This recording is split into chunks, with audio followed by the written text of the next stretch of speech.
Hey guys, welcome back to my YouTube channel. For today's look I'm going to use the Morphe 35B eye palette. I'm starting with the white eyeshadow shade.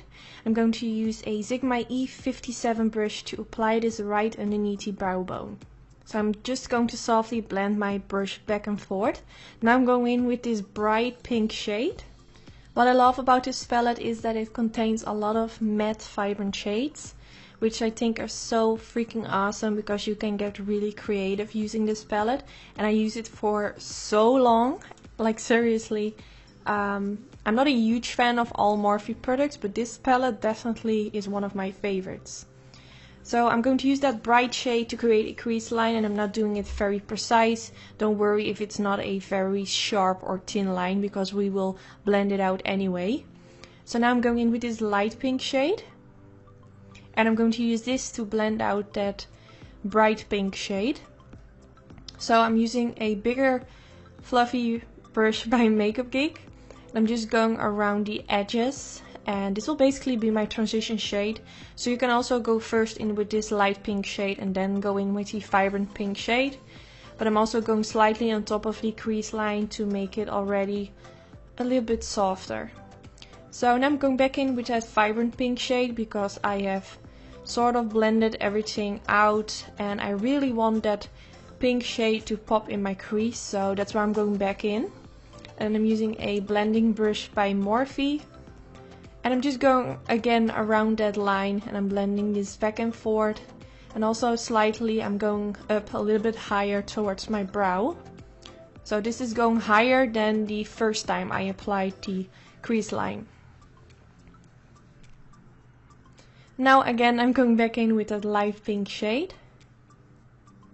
Just to make sure that it isn't harsh, I'm just going around the edges using a Makeup Geek brush. This brush has no number unfortunately, and it isn't available anymore as far as I know. But I'm just going back and forth, and you can use any blending brush that you have at home. If you feel like you need to use more of that bright pink shade or more of that light pink shade, just do whatever you feel like your eye look needs at that moment.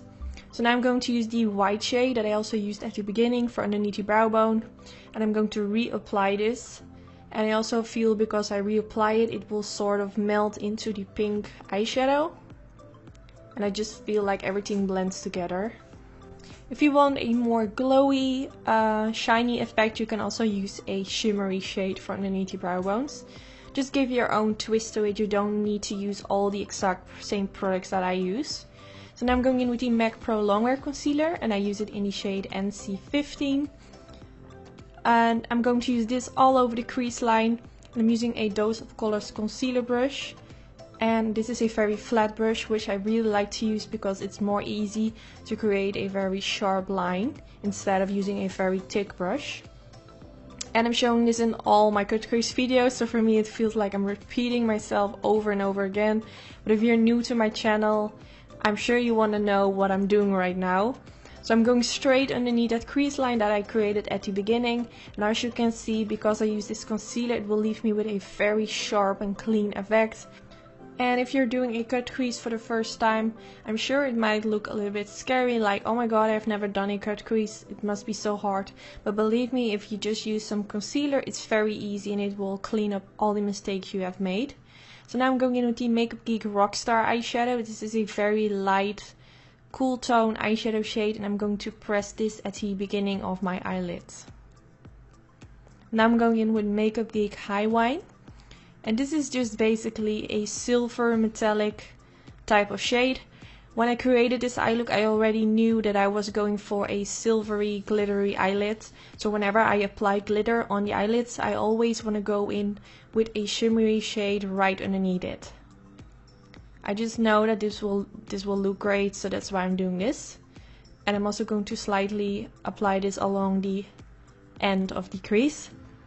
Now to make the glitter stick, I'm using the MAC Mixing Medium Gel, and the silver glitters that I'm using today are by the brand RXI, and they are so pretty, and the glitters that they sell are very fine.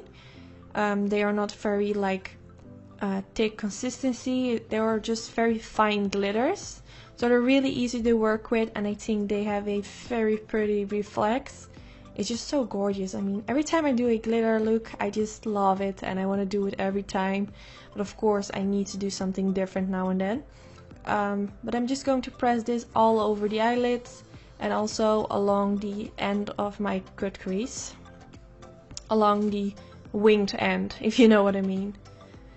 So make sure that you have enough of that mixing medium gel on top of it so it stays in place and it's not going to stick on your crease. For my eyeliner I use the NYC liquid line. I skipped that part because I show it in all my videos. And for the waterline I'm going to use the Suiva black eye pencil. And since I went for a very thick black eyeliner, I wanted to use some black for the waterline and underneath the lower lash line to make it connect with the wing and to create a more of a smoky effect. So I'm just going to blend this in the waterline. Now I'm going to use the black eyeshadow shade from the Morphe 35B eye palette. And I'm going to softly blend and press this right underneath the lower lash line. Also softly applying this on top of the waterline. Don't do this if you have or wearing contacts because it might get in your eyes and then I'm not sure, but I'm sure it will not feel comfortable. But I don't wear contacts, so it's very easy for me and it will connect the black eyeshadow with the eye pencil in the waterline. Now I'm going in with this pinky eyeshadow shade. I'm not sure what kind of pink it is. It has a sort of pinky purple undertone. It's very pretty. So I'm blending this underneath the black eyeshadow. And then I'm going in with this MAC brush. And I'm just going to blend my brush back and forth. And for my lashes I use sultry lashes from my own lash company Anytude. They're so pretty and they are back in stock. I will link down in the description bar a discount code that you can use. Yes, this is already the end of the tutorial. I really hope you enjoyed watching. Don't forget to thumbs up if you enjoyed and subscribe if you aren't already. And I hope to see you in my next video. Bye guys!